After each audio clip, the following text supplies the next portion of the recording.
Well, we're back with Senator Ron Johnson, and now we're going to dig into one of the most controversial issues in American history, what really brought down the Twin Towers, Building 7 on 9/11. Senator Johnson is calling for new hearings, asking the tough questions the government refuses to ask.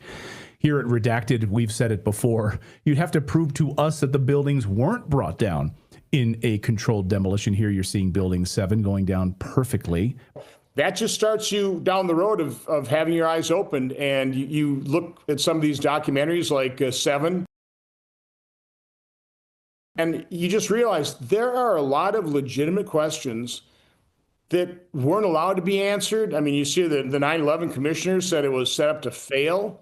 Again, you just end up with all these very legitimate, they're not crazy questions. It's like, I'm kind of open for business. I mean, you've got information. I just actually saw somebody walking out of the Hart building as I was walking in, kind of serendipity there. And,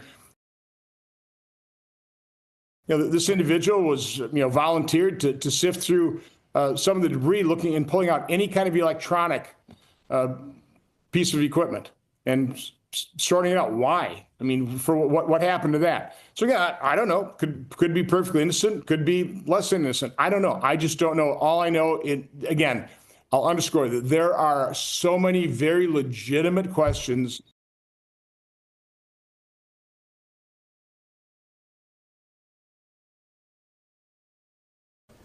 The American people have been denied the truth long enough. It is time for the truth to come out. It is time for the truth to come out. Truth will set America free.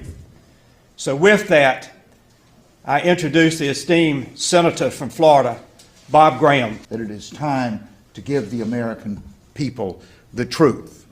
While the 28 pages are maybe the most important and the most prominent, they are by no means the only example of where information that is important to understanding the full extent of 9/11 have also been withheld from the American people. So the comments I'm going to make are more generally about a pattern of cover-up that for 12 years has kept the American people from a full understanding. A core question in 9/11 is, did these 19 people act alone? It is highly improbable that the 19 people could have acted alone. Yet the official position of the United States government has been that they did act alone, and that there is no necessity for further inquiry into the question. I'm going to make the case today that there's a threat to national security by non-disclosure. It is an issue that goes to the core of the United States contract with its people, that the people would give the government the credibility and support to govern. The government would give the people the information upon which they can make good judgments as to the appropriateness of governmental action. Okay, these would be the last two. Karl Golovin, JFKVigil.com. I'm a retired U.S. Customs agent. In the fall of 2001, myself and many other agents were assigned to Fresh Kills landfill, where the rubble of World Trade Center 7 was brought, and we were tasked with sifting through WTC-7, the 47-story third tower that collapsed that day, and culling out computer components that other agencies didn't want left in the landfill. And I can just testify from my experience as an investigator that those 3 towers were not brought down solely by 2 airplanes and their jet fuel, that there is abundant evidence of controlled demolition of those 3 towers. And my question is whether these 28 pages will point at all towards that reality and the potential of true false flag terrorism in this event. So why don't you answer that? I've got an answer too. My answer is no. That's it. The 28 pages does not deal with that issue at all. Thank you, the press, because the only way we're going to get this done, quite frankly, is your help.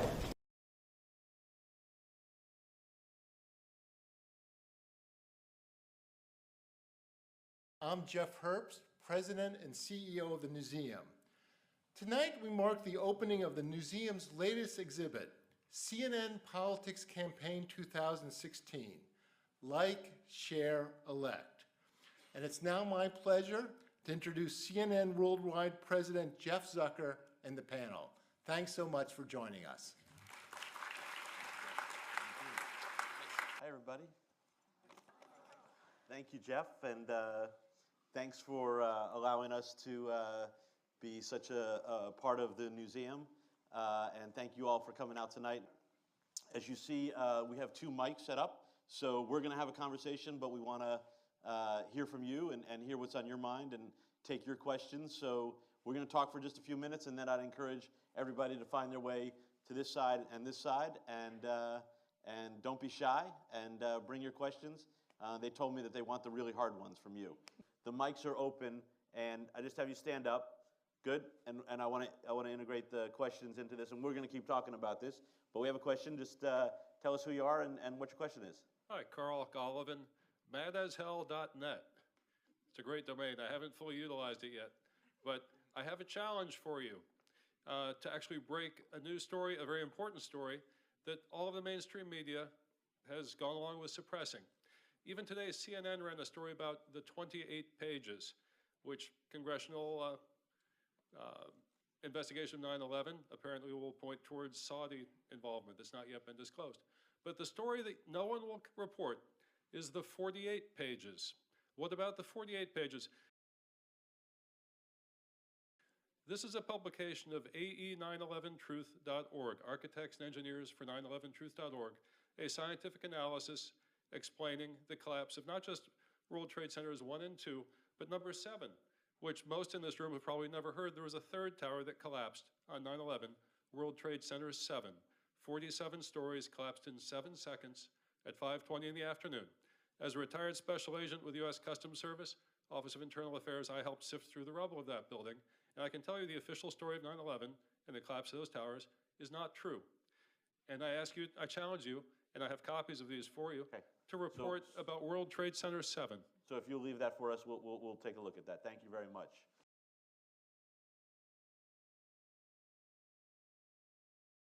I'm Jeff Herbst, President and CEO of the museum. We are so pleased to be partnering again tonight with CNN for this special members-only event. It is now my privilege to introduce John King and our panel.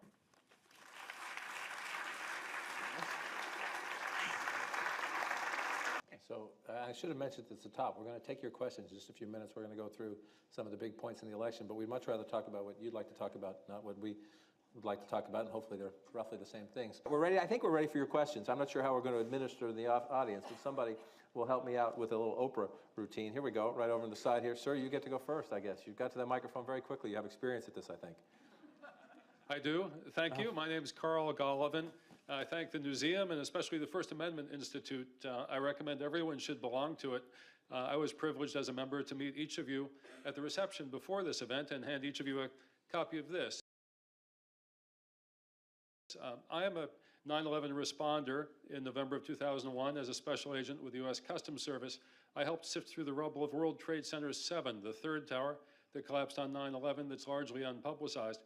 My question is, will the media read the 48 pages, the 48-page document by AE911truth.org, Architects and Engineers for 9/11 Truth, and ask the candidates, will they, I mean, we're 15 years after the fact.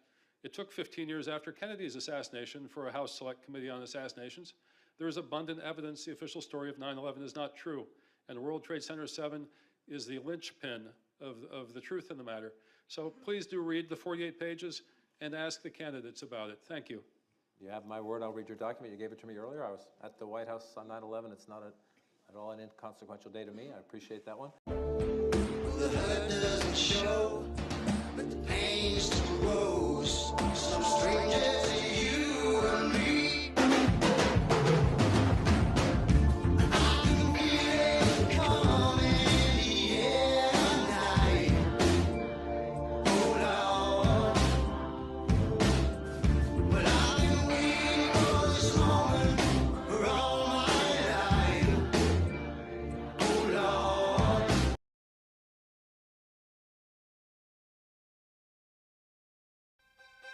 The Kalb Report is funded by a grant from the Ethics and Excellence in Journalism Foundation.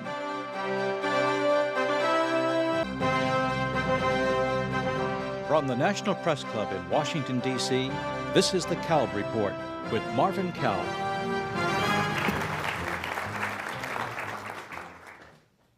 Hello and welcome to the National Press Club and to another edition of the Kalb Report. I'm Marvin Kalb, and our program today is called The Fight for Freedom of the Press.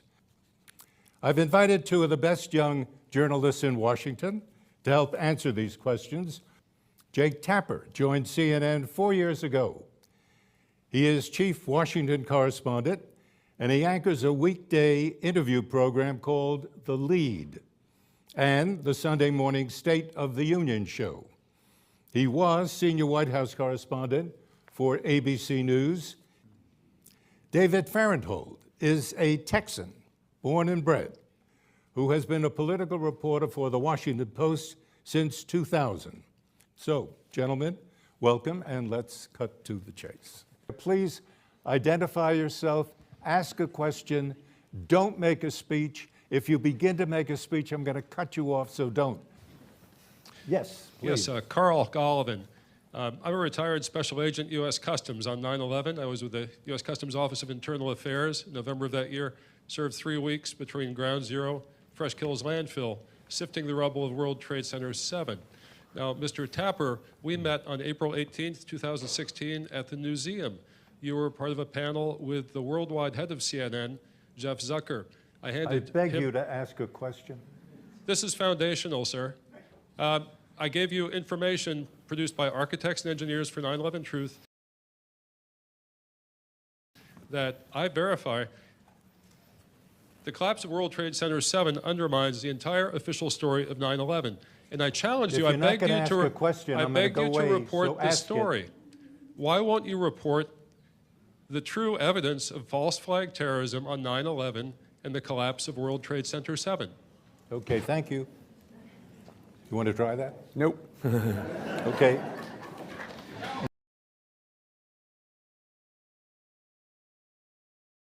A free press is a hallmark of a robust and dynamic democracy. We work for the public. We're not pushing an agenda, which is another thing I hear all the time. Our agenda is facts. Okay, let me just say this. It is not right to call us the enemy of the people. Exactly. It is not right to call us fake news. I understand advocacy for the press. I understand support for the press, for this small elite group. It's this smoke and mirrors thing. They want to say that we're the enemy, but the real issue is the truth is your enemy. And when you go against us, you suppress the information to the American public or to the world. That's the enemy that you hate. It's not us, because we are the conveyors of the truth. Well, our agenda is to tell the truth and to give people the facts. And you know, that is our job. We are the free and independent press. Right. That's why we're here, to get to the bottom of a lot of this. Well, the founders had the antagonistic, they set it up from the beginning to be that check on government, that watchdog on government, sometimes bark, sometimes bite. But we're going to go to a question here. I think we'll start over on this side. Hi, Karl Golovin, retired special agent, U.S. Customs Service, 9/11 responder, domain reference, an idea lives on. Okay, Karl, please get to a question. An idea lives on.net. Yeah. Mr. Polisinski, thank you for being patient. Though you've heard me ask questions before, no one else here has, so thank you for your patience. I've previously addressed a question to Jeff Zucker, John King, Wolf Blitzer, and Jake Tapper, provided documentation to each of them from ae911truth.org that the official story of 9/11 is not true. My question for you, please, Mr. Acosta, if the official story of 9/11 is not true, isn't that the biggest story there is? And if CNN will not report the biggest story there is, isn't everything else reporting just nonsense and fake news? How do you? Yeah. Go ahead, please. I would just say that I would just say that that if you are putting out the story that terrorists did not hijack airplanes and fly them into the World Trade Center on 9/11.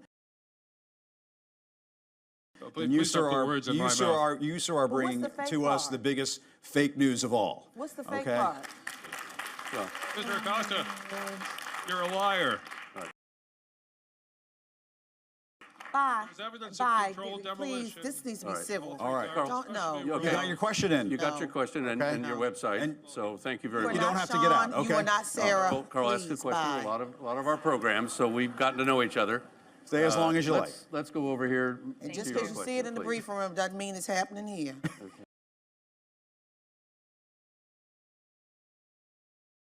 So that's where we are today. See where we can go next. We'll go here to the fourth row, please. Gentleman in the red tie. Thank you. Karl Golovin, retired special agent, U.S. Customs, 9/11 responder, domain reference, and idea liveson.net. My question concerns the potential for false flag terrorism leading us into war with Iran. As background, in 1962, your predecessor, Lyman Lemnitzer, prepared Operation Northwoods, presented to John Kennedy, proposing various false flag attacks on U.S. persons to be attributed to Cuba, used as a pretext for war with Cuba. More recently, Alan Sobrowski, Dr. Alan Sobrowski of the Army War College, and former Defense Minister of Germany, Andreas von Bülow, have written credibly about aspects of false flag terrorism in the events of 9/11. My question is, today, are there even allies of the U.S. that would like to see a conflict with Iran, the utter destruction of Iran, and would perpetrate a false flag event on U.S. interests in order to cause that to happen? Yeah, look, I'm not going to answer the question directly. I don't know what others want, but I'll just tell you this. I am very familiar with the consequences of going to war and take the responsibility of providing military advice in that regard very seriously. And I know the consequences of going to war, both from an economic and, more importantly, from a human perspective. And so I can assure you that any military advice that I would provide would be carefully measured by, checking the intelligence multiple times, ensuring the veracity of intelligence, and then making a recommendation for a response that's appropriate to whatever the provocation may be, whether it's via Iran or any other conflict. Are there people who might like to get the United States to do something? Certainly you can see that even in the open source where that speculation is out there. But I can guarantee you that's not going to inform the military advice I'm going to provide, and it's certainly not going to inform my perspective when I make a recommendation.